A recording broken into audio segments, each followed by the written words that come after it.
पढ़ रहे हैं क्लास 8 में सोशल साइंस सब्जेक्ट में पाठ 21, जिसका नाम है भारत और संयुक्त राष्ट्र। ठीक है, तो देखिए हम पढ़ते हैं। द्वितीय विश्व युद्ध 1939 से 1945 तक लड़ा गया था। जो द्वितीय विश्व युद्ध था कब से कब तक लड़ा गया था? 1939 से 1945 तक। यह युद्ध मानव सभ्यता के इतिहास में सबसे अधिक भयंकर और विनाशकारी था। इस युद्ध ने विश्व के सभी देशों को आर्थिक, मानवीय और भौतिक रूप से प्रभावित किया। यह युद्ध जल, थल और नभ सभी जगह लड़ा गया था। ये जो द्वितीय युद्ध था ये तीनों जगह हुआ था ना, जल, थल और नभ सभी जगह। इसमें टैंकों, पनडुब्बियों, जहाज़ों और हवाई जहाज़ों का प्रयोग हुआ। सभी प्रकार के हथियारों, बंदूकों से लेकर परमाणु बमों तक का प्रयोग इस युद्ध में किया गया। अमेरिका ने जापान पर परमाणु बम गिराए। द्वितीय विश्व युद्ध ने सभी कुछ तहस नहस कर दिया। विश्व युद्ध जब चल रहा था तभी विश्व के राजनेताओं ने यह अनुभव किया कि यदि इस युद्ध के बाद एक और युद्ध छिड़ गया तो पूरा विश्व ही विनाश के गर्त में चला जाएगा। अतः यह विचार किया गया कि ऐसे प्रयत्न किए जाएं कि भविष्य में अब कोई युद्ध ना हो। इस उद्देश्य की पूर्ति के लिए संयुक्त राष्ट्र की स्थापना 24 अक्टूबर 1945 को की गई है। देखिए संयुक्त राष्ट्र का प्रतीक चिन्ह बना हुआ है। फिर देखते हैं हम इसकी ऐतिहासिक पृष्ठभूमि। प्रथम विश्व युद्ध के पश्चात अंतर्राष्ट्रीय शांति की स्थापना के लिए प्रयास किए गए थे। इन प्रयासों का परिणाम यह हुआ कि 1920 में लीग ऑफ नेशंस नामक संगठन की स्थापना की गई, जिसका उद्देश्य विश्व शांति की स्थापना करना था। परंतु लीग ऑफ नेशंस द्वितीय विश्व युद्ध को रोकने में सफल नहीं हुआ। वह अपने आंतरिक विरोधों के कारण प्रभावहीन रहा। द्वितीय विश्व युद्ध के दौरान संयुक्त राज्य अमेरिका के राष्ट्रपति रूजवेल्ट और ग्रेट ब्रिटेन के प्रधानमंत्री चर्चिल ने विश्व शांति सुनिश्चित करने के उद्देश्य से एक अंतर्राष्ट्रीय संगठन स्थापित करने का सुझाव दिया। इस सुझाव की दिशा में पहल करते हुए 1943 में संयुक्त राज्य अमेरिका, सोवियत संघ गणराज्य, वर्तमान में इसको क्या बोला जाता है? रूस। इसका पहला नाम था सोवियत संघ गणराज्य ना। ग्रेट ब्रिटेन और चीन के प्रतिनिधि मॉस्को में एकत्र हुए और उन्होंने विश्व शांति एवं सुरक्षा बनाए रखने के लिए एक विश्व संगठन की आवश्यकता पर जोर दिया। अक्टूबर 1944 में डम्बर्टन ऑक्स में इन चारों राष्ट्रों ने इस प्रकार का संगठन स्थापित करने का प्रस्ताव किया। 1945 में 23 अप्रैल से 26 जून तक संयुक्त राज्य अमेरिका के सैन फ्रांसिस्को में 50 राष्ट्रों का एक सम्मेलन हुआ। लंबे विचार विमर्श के बाद 50 राष्ट्रों ने 26 जून 1945 को संयुक्त राष्ट्र का घोषणा पत्र तैयार किया। इस घोषणा पत्र पर 51 देशों ने हस्ताक्षर किए। पोलैंड की ओर से भी सोवियत संघ ने हस्ताक्षर किए। इस घोषणा पत्र पर हस्ताक्षर करने वालों में भारत भी सम्मिलित था। यह घोषणा पत्र 24 अक्टूबर 1945 को प्रभावी हुआ। इस प्रकार संयुक्त राष्ट्र की स्थापना हुई। तब से प्रत्येक वर्ष इसी तिथि को संयुक्त राष्ट्र दिवस मनाया जाता है। आगे देखिए, संयुक्त राष्ट्र का मुख्यालय न्यूयॉर्क में स्थित है। वर्तमान में संयुक्त राष्ट्र की सदस्य संख्या 193 है। आज विश्व के लगभग सभी स्वतंत्र देश संयुक्त राष्ट्र के सदस्य हैं। फिर हम देखते हैं संयुक्त राष्ट्र के उद्देश्य।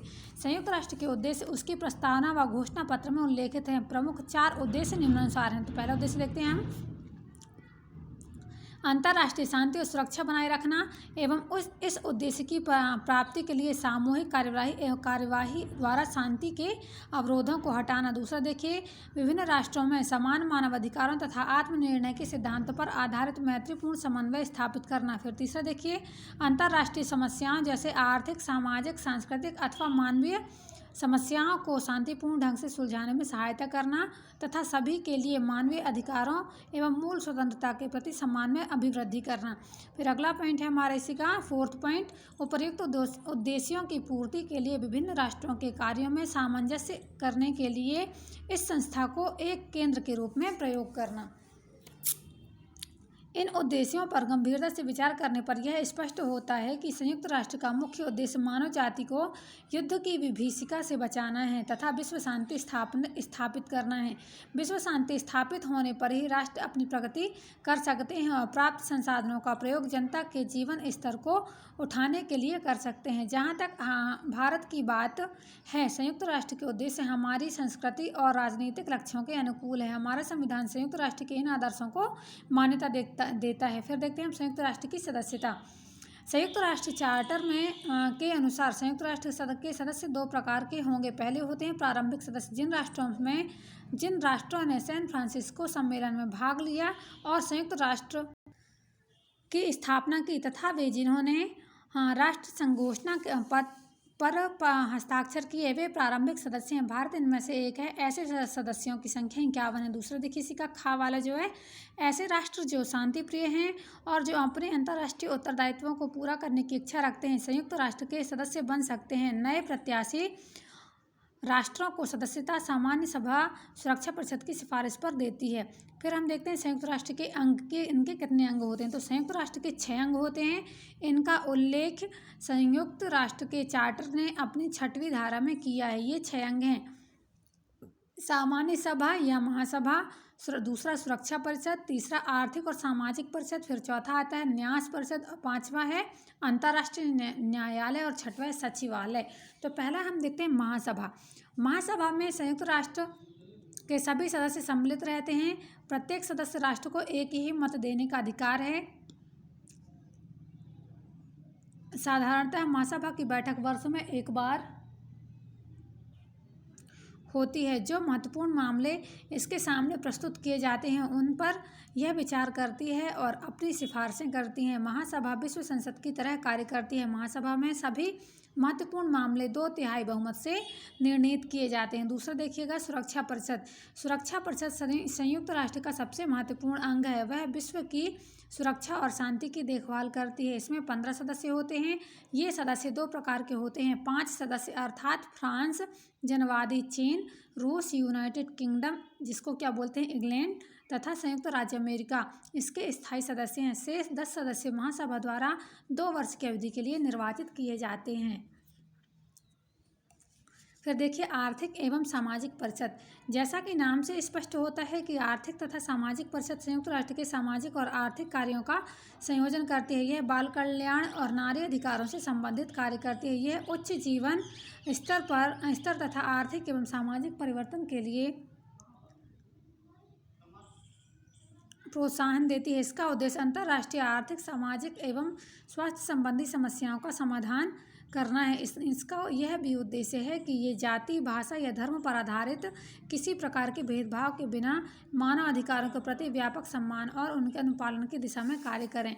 इसमें 55 सदस्य होते हैं। प्रत्येक वर्ष 18 सदस्य 3 वर्ष की अवधि के लिए महासभा द्वारा निर्वाचित होते हैं। फिर देखिए चौथा पॉइंट आता है न्यास परिषद। द्वितीय विश्व युद्ध के बाद 11 प्रदेशों राज्यों की जो विदेशी शासन के अधीन थे, संयुक्त राष्ट्र न्यास परिषद की व्यवस्था में सम्मिलित किए गए। न्यास परिषद का उद्देश्य इन राज्यों को विदेशी शासन से मुक्त कराने में उनकी सहायता करना है। इनमें से अधिकांश प्रदेश अब स्वतंत्र हो गए हैं। हाल ही में नामीबिया ने स्वतंत्रता प्राप्ति की है। अगला देखिए अंतर्राष्ट्रीय न्यायालय। अंतर्राष्ट्रीय न्यायालय यह संयुक्त राष्ट्र के मुख्य अंगों में से एक है। इसमें 15 न्यायाधीश होते हैं। इसके न्यायाधीश सुरक्षा परिषद और महासभा द्वारा 9 वर्ष के लिए निर्वाचित किए जाते हैं। यह न्यायालय अपने सदस्य राष्ट्रों के मध्य हुए विवादों का निर्णय करता है। यह संयुक्त राष्ट्र के विभिन्न संगठनों को परामर्श भी देता है। इसे विश्व अदालत भी कहा जाता है। फिर देखते हैं 6वां आता है सचिवालय। संयुक्त राष्ट्र के प्रतिदिन के कार्य संपादित करता है। इसके सर्वोच्च प्रशासनिक अधिकारी को महासचिव कहते हैं। उसकी नियुक्ति सुरक्षा परिषद की सिफारिश पर महासभा द्वारा की जाती है। विश्व शांति भंग करने वाले मामलों अथवा अंतर्राष्ट्रीय महत्व के किसी भी मामले की ओर महासचिव सुरक्षा परिषद का ध्यान आकर्षित करता है। वर्तमान में पुर्तगाल के श्री एंटोनियो गुटेरेस महासचिव के पद पर कार्य कर रहे हैं। फिर देखिए संयुक्त राष्ट्र की विशेष संस्थाएं। आर्थिक व सामाजिक विकास के क्षेत्र में अंतर्राष्ट्रीय सहयोग का संयुक्त राष्ट्र के लिए महत्व है। संयुक्त राष्ट्र का यह कर्तव्य है कि वह उच्च जीवन स्तर, पूर्ण रोजगार तथा सामाजिक आर्थिक विकास के लिए समुचित परिस्थितियों के सृजन में जो सहयोग प्रदान करे। इस उद्देश्य से संयुक्त राष्ट्र ने अनेक विशेष संस्थाओं की स्थापना की है जो अपने विशिष्ट क्षेत्र में कार्य करती है। उनमें से कुछ इस प्रकार हैं। पहला देखिए संयुक्त राष्ट्र शैक्षिक, वैज्ञानिक और सांस्कृतिक संगठन यूनेस्को। इसकी स्थापना 1946 में हुई। इसका मुख्यालय पेरिस में है। इसका मुख्य उद्देश्य शिक्षा, विज्ञान और संस्कृति के क्षेत्र में राष्ट्रों के मध्य आपसी सहयोग को प्रोत्साहित करना है। फिर देखिए विश्व संगठन विश्व स्वास्थ्य संगठन WHO, इसकी स्थापना 1948 में हुई। इसका उद्देश्य सभी लोगों को शारीरिक व मानसिक स्वास्थ्य में सुधार करना है। फिर आता है संयुक्त राष्ट्र अंतर्राष्ट्रीय बाल आपात कोष यूनिसेफ, इसकी स्थापना 1946 में की गई। यूनिसेफ सभी बच्चों को बिना किसी जाति या धर्म का भेदभाव के सहायता दिए जाने का प्रावधान करता है। यह संगठन स्वास्थ्य, पोषण और शिक्षा के क्षेत्र में कार्य करता है। फिर आता है अंतर्राष्ट्रीय श्रम संगठन ILO, संयुक्त राष्ट्र की स्थापना की विशेष संस्था के रूप में 1946 में स्थापित हुआ। इसका उद्देश्य सामाजिक न्याय के लिए प्रयास करना और श्रमिकों की दशा में सुधार लाना है। फिर देखते हैं खाद्य एवं कृषि संगठन FAO, यह संयुक्त राष्ट्र की विशेष संस्था है जिसकी स्थापना 1945 में हुई। इस संगठन का उद्देश्य विश्व में व्याप्त निर्धनता, कुपोषण और भुखमरी के विरुद्ध संघर्ष करना है। इनके अतिरिक्त कुछ अन्य संस्थाएं भी हैं जिनके नाम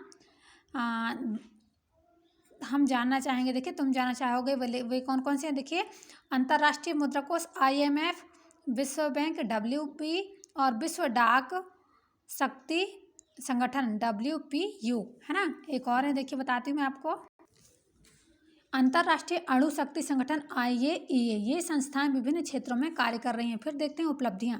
संयुक्त राष्ट्र का मुख्य उद्देश्य विश्व में शांति स्थापित करना है।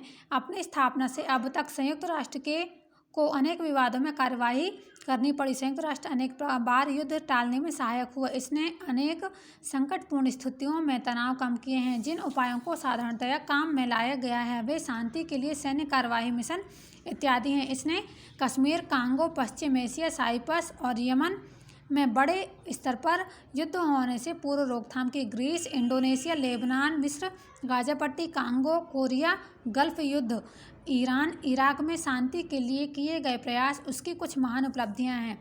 संयुक्त राष्ट्र ने कुछ राष्ट्रों को स्वतंत्र कराने में सफलतापूर्वक सहायता की है।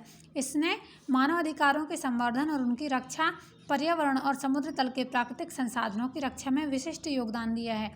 संयुक्त राष्ट्र अणु शस्त्रों की होड़ को रोकने का निष्ठापूर्वक प्रयास कर रहा है। संयुक्त राष्ट्र अपनी विशेष संस्थाओं के माध्यम से अपने सदस्य देशों, विशेषकर भारत सहित सभी विकासशील देशों के सामाजिक व आर्थिक विकास हेतु निरंतर कार्य कर रहा है। विकासशील देशों का आर्थिक विकास करना संयुक्त राष्ट्र संघ का एक मुख्य कार्य हो गया है। विशेष संस्थाओं के माध्यम से संयुक्त राष्ट्र संपूर्ण विश्व के बच्चों को सहायता दे रहा है। मुख्यतः विकासशील देशों के लोगों के स्वास्थ्य में सुधार हुआ है। संयुक्त राष्ट्र के सामाजिक आर्थिक कार्यकलापों से अंतर्राष्ट्रीय सहयोग में अभिवृद्धि हुई है। संयुक्त राष्ट्र मानव सर्वोन्मुखी विकास के लिए कार्यरत है। फिर देखते हैं भारत और संयुक्त राष्ट्र। प्रारंभ से ही भारत ने संयुक्त राष्ट्र और उसके कार्यक्रम का समर्थन किया है। भारत ने सदा से ही कुछ राष्ट्र को एक ऐसी संस्था माना है जो अंतर्राष्ट्रीय सहयोग से स्वतंत्रता प्राप्ति और समृद्धि में अभिवृद्धि करेगी। विश्व के विभिन्न भागों में उपनिवेशीय शासन के विरोध में भारत की सदैव प्रमुख भूमिका रही है। भारत ने इंडोनेशिया, लीबिया, ट्यूनीशिया, घाना, मोरक्को और अल्जीरिया की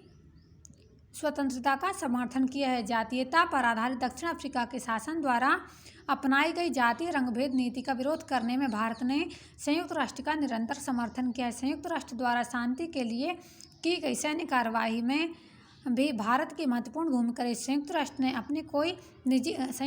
की अपनी कोई निजी सेना नहीं है, अतः यह अपने सदस्य राष्ट्रों से सेना भेजने का अनुरोध करता है। कोरिया के युद्ध में घायलों की प्राथमिक चिकित्सा हेतु भारत ने एक चिकित्सक दल भेजा था। कोरिया युद्धबंदियों के आदान प्रदान की देखरेख का उत्तरदायित्व भारत को दिया गया था। गाजा में संयुक्त राष्ट्र आपातकालीन सैन्य दल में शामिल करने हेतु सबसे बड़ी टुकड़ी भारत ने भेजी थी। साइप्रस राष्ट्र की सेना के प्रथम 2 सेनापति भारतीय थे।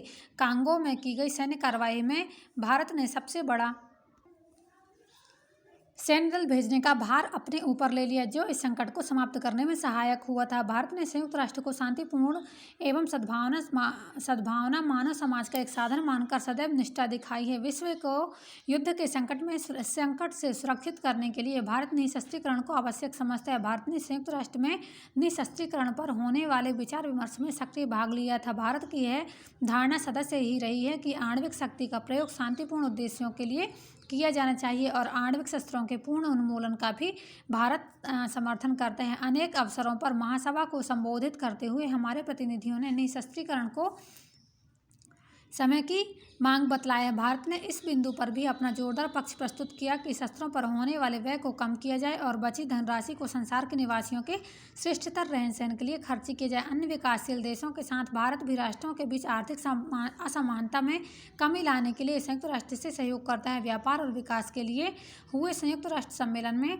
भारत ने महत्वपूर्ण योगदान दिया है। भारत सुरक्षा परिषद में सक्रिय भाग लेता रहा है, जिसका वह 5 बार सदस्य रह चुका है। उसने संयुक्त राष्ट्र के अनेक संगठनों में सक्रिय भाग लिया। उदाहरण स्वरूप वह न्यास परिषद का 12 वर्ष और आर्थिक तथा सामाजिक परिषद का 20 वर्ष तक सदस्य रहा है। अंतर्राष्ट्रीय न्यायालय में भी अध्यक्ष के पद पर भारत का प्रतिनिधि रह चुका है। संयुक्त राष्ट्र ने भी हमारे राष्ट्रीय विकास में सहायता प्रदान की है। संयुक्त राष्ट्र की विशेष संस्थाओं ने हमें शिक्षा, आर्थिक, तकनीकी और विज्ञान के क्षेत्रों में सहायता दी है। कुछ उदाहरण दिए जा रहे हैं। खाद्य और कृषि संगठन ने उत्तर प्रदेश के तराई प्रदेश को कृषि योग्य बनाने में सहायता पहुंचाई। यह संगठन राजस्थान में भूमि क्षरण को रोकने के प्रयास कर रहा है। सार्वजनिक स्वास्थ्य को उन्नत करने में विश्व स्वास्थ्य संगठन ने प्रशंसनीय कार्य किया है। एक दूसरी संस्था यूनेस्को शिक्षा के प्रसार में सहायता कर रही है। संयुक्त राष्ट्र ने अनेक प्रकार से हमारे आर्थिक विकास में सहायता पहुंचाई है। विश्व बैंक ने हमारी पंचवर्षीय योजनाओं के लिए ऋण दिए हैं और अनेक परियोजनाओं के संबंध में विशेषज्ञों का तकनीकी परामर्श भी हमें प्राप्त हुआ है। भारत ने संयुक्त राष्ट्र की विभिन्न संस्थाओं में सदस्य के रूप में सदैव सक्रिय एवं रचनात्मक भूमिका का निर्वाह किया। जब संयुक्त राष्ट्र की स्थापना की गई उस समय वर्तमान अंतर्राष्ट्रीय परिस्थितियों में काफ़ी बदलाव आ गया है। भारत सहित कई देशों ने परिवर्तित परिस्थितियों में संयुक्त राष्ट्र में सुधारों की आवश्यकता पर जोर दिया है। आज भी संयुक्त राष्ट्र का ढांचा वही है जो स्थापना के समय था। उसे व्यापक और विश्व आकांक्षाओं के अनुरूप की मांग भारत सहित कई देशों ने की है। ठीक है बच्चों, तो यहाँ ये हमारा पाठ समाप्त होता है। आप इस वीडियो को देखिए और समझिए। धन्यवाद।